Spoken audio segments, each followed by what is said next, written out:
Dalam pada itu, berita kurang enak bagi dua pesilat negara yang mengalami kecederaan ketika bertanding di peringkat suku akhir. Malangnya, Muhammad Atif terpaksa dikejarkan ke hospital sementara terdapat tanda tanya mengenai penlibatan Al-Jufri Jamari di peringkat separuh akhir. Yang pertama sekali saya nak panjatkan syukur kepada Ilahi kerana segala urusan perlawanan saya di dalam gelanggang telah pun dipermudahkan.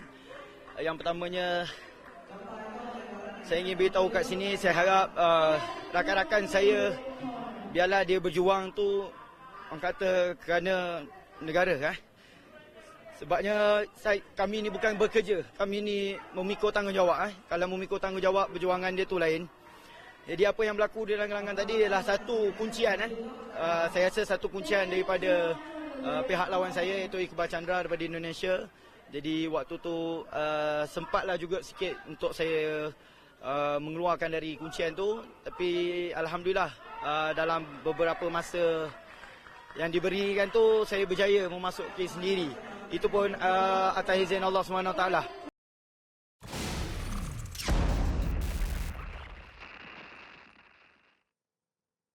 Alright, so kita akan terus bersama dengan tuan punya laporan tadi iaitu rakan tugas kita Akbar Sahari. So Akbar, kami di sini nak sangat tahu ada tak apa-apa perkembangan terbaru mengenai Jufri?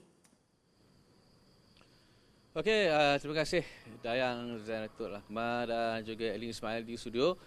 Okey, baik, saya baru saja mendapat perkabaran daripada jurulatih Cikgu Mazlan, jurulatih bagi atlet silat di Tamasya Sukan C ini tentang keadaan terkini Jufri Jamari.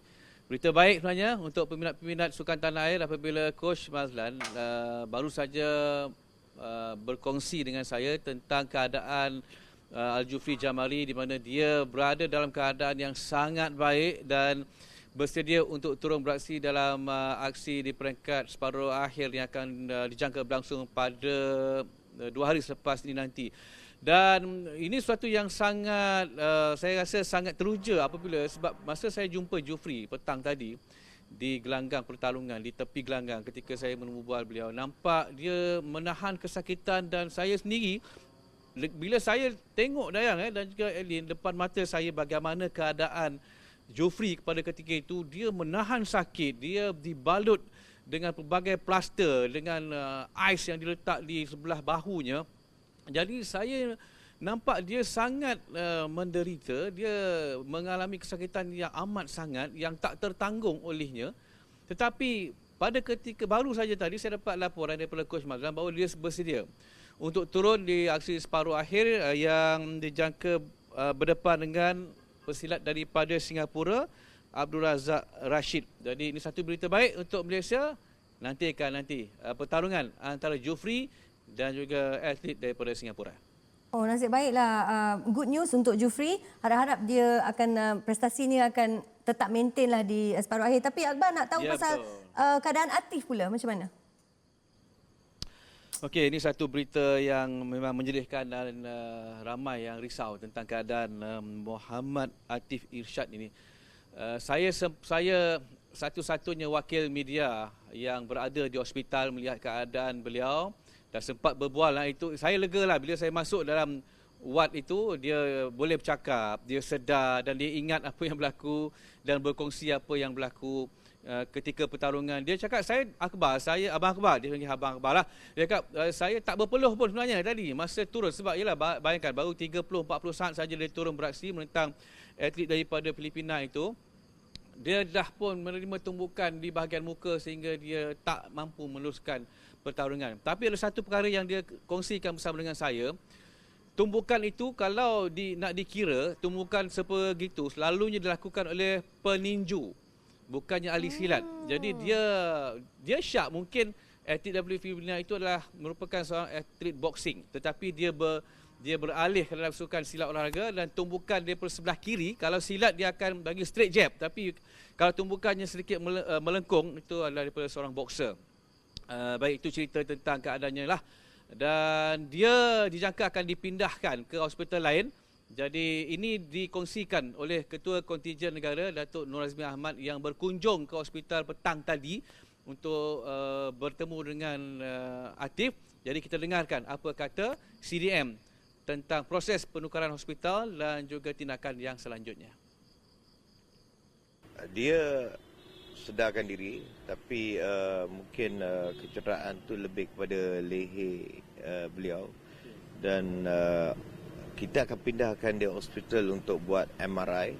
Selepas tu dia akan buat CT scan, dan doktor akan monitor dalam masa 24 jam ni keadaan beliau lah. Saya ingat beliau serius, tapi kita utamakan atlet dulu, dan saya rasa patut kita pindahkan dengan fasilitis hospital kerajaan ni tidak ada bertumbuh cukup ni. Saya nampak dalam kecederaan beliau ni mungkin dia tidak meneruskan semifinal, tapi walau macam mana pun walaupun kita memerlukan pingat, tetapi kecederaan atlet lebih diutamakan. Sebab kita tengok dalam masa 24 jam ni doktor akan fokus kepada beliau. Selepas kita buat MRI dan CT scan, bagaimana keadaan beliau untuk sama ada dia bersedia untuk ke pertandingan yang lain ataupun tidak. Dan insyaAllah saya dapat report dulu daripada doktor keadaan kedua-dua atlet ni, dan sememangnya saya akan pergi melawat beliau nanti di hotel mereka. Nasib baik dua-dua stabil. Itu yang paling penting Itu lah. yang paling penting, dan kita juga harapkan bahawa Atif akan cepat sembuh, dan kita harapkan juga bahawa kecederaan hari ini tidak efek banyak sangatlah performance Jufri nanti. Okey, kita banyak sangat risau tentang dua orang pesilat ni, tapi kita jangan lupa juga bahawa Khairi Adib dan juga Hazim Amzad berjaya untuk melayakkan diri ke separuh akhir. So, apa update terkini tentang mereka pula, Akbar? Okey, baik. Update tentang dua pesilat ini, mereka sebenarnya turun lebih awal hari ini pada 11 pagi jam 10 dan juga 12.30 tengah hari. Sebenarnya untuk Khairi Adib ini penampilan keduanya di pentas sukan C 2019, terkandas peringkat separuh akhir, dan kali ini dia kembali semula ke peringkat yang sama, dan dia dijangka akan berdepan dengan pesilat daripada Thailand iaitu Sabidi Saleh di peringkat separuh akhir. Dan saya tanyakan kepada beliau, silat ini mensasarkan 3 pingat emas. Kita dah dapat 1 daripada seni, daripada ganda putra. Jadi ada 2 lagi sebenarnya, tapi kalau kita tengok senarai ada 4 yang ke separuh akhir. Jadi dia mengakui sendiri bahawa dia diletakkan sebagai salah seorang daripada prospek pingat emas untuk Malaysia kali ini. Dan saya tak rasa yang dia gagal untuk mara ke final. Apabila kalau tengok tadi bagaimana dia beraksi dengan cukup baik, yakin dan tenang, dia menewaskan pesilat daripada Laos itu, itu sudah cukup untuk buktikan bahawa dia mampu untuk mara ke final. Itu mengenai Khairi Adib. Sementara Hazim Amzad pula, ini best. Ini kena dengar betul-betul, sebab masa pertarungan tadi, saya dan semua penyokong Malaysia tak sangka dia boleh menang, sebab kalau kita tengok jam yang sedang bergerak di tepi gelanggang itu, hanya 30 saat saja lagi masa yang ada untuk dia menewaskan lawannya. Tetapi daripada Filipina. Tetapi kita rasakan 30 saat ni masa yang terlalu singkat dan terlalu cepat. Tetapi ialah ini semua takdir, dan ini semua adalah usaha daripada beliau sendiri. Dia mampu menewaskan peserta itu, dan melangkah dengan hanya beza 3 mata saja dia mara ke peringkat separuh akhir, dan dijangka akan berdepan sama ada atlet daripada Indonesia ataupun mungkin daripada tuan rumah Vietnam. Jadi di sini sebenarnya untuk silat meraih lebih daripada 3 pingat emas itu berkemungkinan boleh berlaku, tetapi segalanya bergantung kepada hari penentuan nantilah. Dan kena ingat juga ini acara subjektif. Jadi anything can happen. Jadi kita tunggulah hari yang sebenar nanti. Subjektif tu memang satulah. Tapi Akbar, saya rasa salah satu sebab juga kenapa pesilat-pesilat negara kita cemerlang di sana, sebab Akbar ada kat sana. Sebab Akbar ada Dia bawa aura tersendiri. Ya, betul. Dia kan menari betul, sebab- dan menyanyi lagu M. Nasir hari ni. Yes. Nak nyanyi sikit ke tak? Betul. Petang tadi saya buat demo silat di tengah-tengah gelanggang. Jadi semua media memang terkejut. Ya. Rupanya itulah yang mencetus semangat untuk mereka bertarung sampai ke peringkat final. Tak tipu je sebenarnya. Memang hebatlah Akbar Sahari ni. One of a kind. Baiklah, terima kasih Akbar atas One and perkongsian only anda. Akbar Sahari. Yes, kita Thank you, doakan yang Akbar. baik-baik sahaja untuk atlet